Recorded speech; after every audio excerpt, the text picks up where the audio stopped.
Hello guys, today I will be showing you how to download Instagram Reels or videos. If you find this video helpful, please do like and subscribe. Now let's start. So first you need to open or launch your Instagram application and then look for the specific video or Reels that you want to download. For example, this one. Tap on the share icon and then look for copy link. Tap on copy link.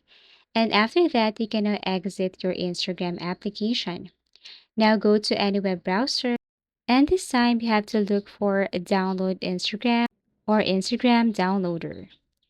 So after that, what you're going to do next is to select that link. So you can see there will be tons of Instagram downloader here that you can use. But first, let's just tap on Snap Insta Download.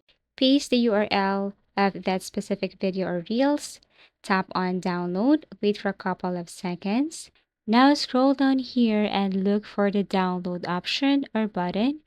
You have your choice, so you can download video, download with Save Insta. Now tap on download video. Wait for a couple of seconds as it is downloading. Once done, you can now open the file and you should see the video or reels that you have downloaded from your Instagram application. And basically, that's how easy it is to download Instagram reels or videos. Thank you for watching and see you again in our next video tutorials.